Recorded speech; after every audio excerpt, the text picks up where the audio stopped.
Hello there. This is Will again with the Hillbilly Hoppers Homestead. Thought I'd give you guys an update on what's going on. Had a laptop issue about a week ago and didn't have any way to do this for you, but in about 3 days we are going to be picking fresh, ripe cherries. That's right. We have cherries, folks. See them?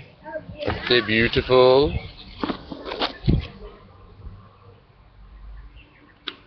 Yep, they're ripening up real good. They should be ready. The whole tree should be ready to pick in about a day or two.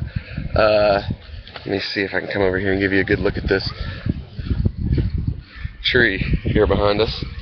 Full of berries. Just full of berries. Take a look at that. Ain't she beautiful? Yeah, that will be cherry jelly this year because I'm finishing up the last jar from what we made 2 years ago. Hey, get back up here. Get back up the hill. Now, we had our beans over here in the front. It's been raining. So I haven't really had a chance to get a lot of the stuff out of here. But here are our planters in the front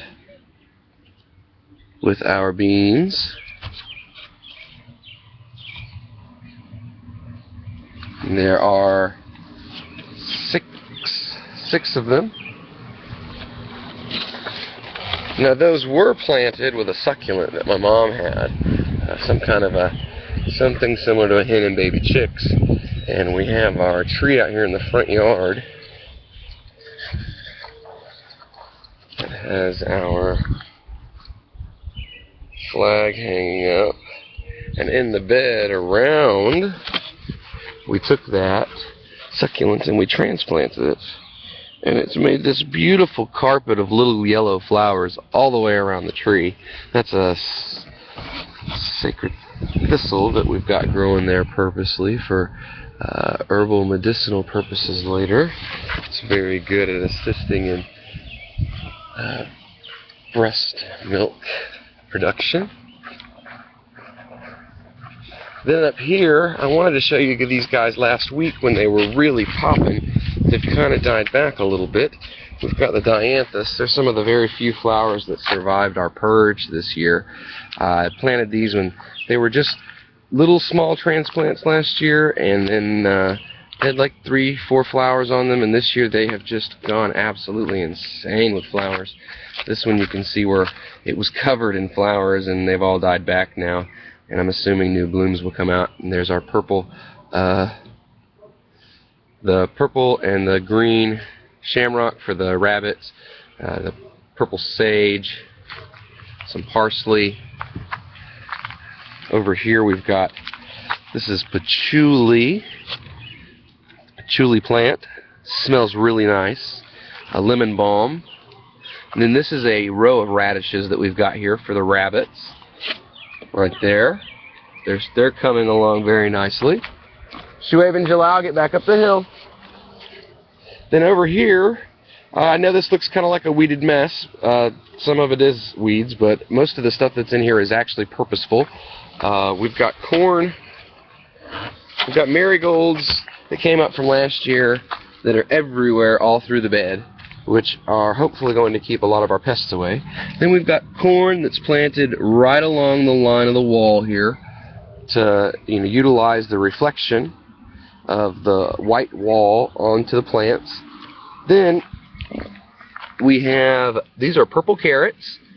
This is a purple carrot that we planted this year, and we interplanted them with onions to confuse the natural pests for the carrots and the onions.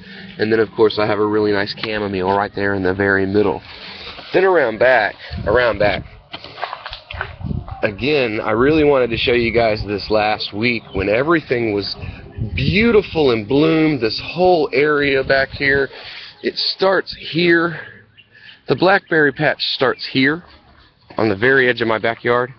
You can see the little blackberries there. Well, that was all flowers, little white flowers. All the honeysuckle that you see, there was also just a blanket of white flowers everywhere. And as you can see, we are going to have a ton of blackberries when these berries fatten up and ripen. I mean, just look at all those blackberries everywhere. And that patch actually extends all the way over here around the backyard, back behind the compost pile to the edge of the tree line. More blackberries. More blackberries. Oh, good. Oh, they're naturally grown, no pesticides. Just such yummy goodness. We're going to be living on blackberry cobblers, some blackberry jams. It's going to be so good. Then, since I'm already back here, the rabbit patch has been seeded in with new stuff in this area, where, as you can see, they've pretty much wiped everything out. Then over here, everything has grown up to where we're now trimming off of all of this and feeding the rabbits directly from this patch in their cages still. We've got tender lettuces. All of this stuff is from a mescaline. All this little bitty tiny growth here is from a mescaline seed mix that we put down. We got cilantro and kale, some radishes that are actually, oddly enough, going to seed. All this growth, all this young green growth over here and this bigger growth is all rabbit food. Everything you see here is purposely planted specifically to feed our wonderful little bunnies, who we should be breeding in about a week. Now over here we have, this is the German stripe that was having problems with aphids. It has since then, it seems to have shaken them off after the last rain. As you can see right there, we've got a little tomato coming in. That should be a beautiful German striped tomato.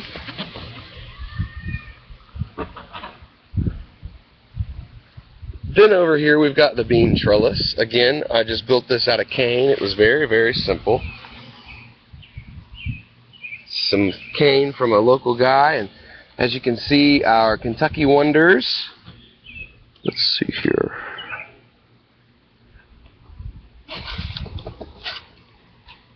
Kentucky Wonders and Fox Family greasy beans are doing very well. Got some male flowers putting on our squash plant over here. Again, let me get this out of the way. This blew in from a tree. There we go. We got the Fox Family over here, and Kentucky Wonders over there. Ooh, goodness. And the same thing over here. As you can see, the Fox families didn't seem to do very well. This will actually be filled in again with dirt. We had a huge flood and a big washout, and I'm waiting on a delivery of new dirt for to fill this back in with. Now, I'm going to put this to where you can see, hopefully. Look very closely. You see the little cauliflower head forming in there. We've got cauliflower starting to put on. And then over here, we've finally got broccoli starting to put on. Our Cherokee purple tomatoes are looking very nice over here. And we also have some purple onion, some sweet mint, and some more purple onions in here. This is our little project, potatoes project. When the load of dirt comes in, we're going to fill this up to the very edge, right here, on the very edge of the wood, to the tip of the top of the plant. And then when they grow up, we'll tear down some more pallets and we'll stack them on top and add dirt again.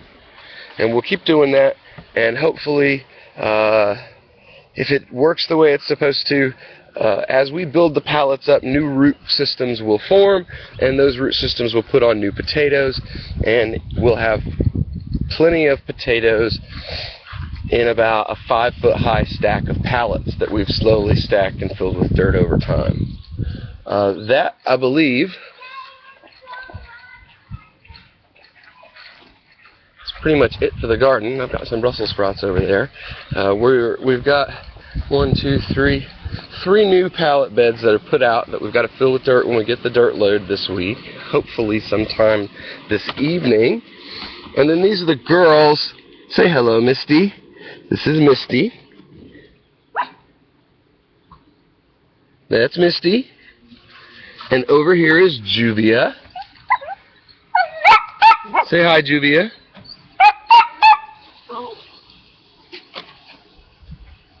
And then you see some of their little food. They're eating some greens right now. We hope you enjoy our little updates. As I've said before, if you want to know what you're eating, you've got to grow it yourself. If you have a March Against Monsanto in your city this weekend, we have one here in Knoxville that we plan on going to on Saturday. If you have one in your area, we encourage you to go and make your voice heard. That the farmers control the food, not the government and not the big corporations.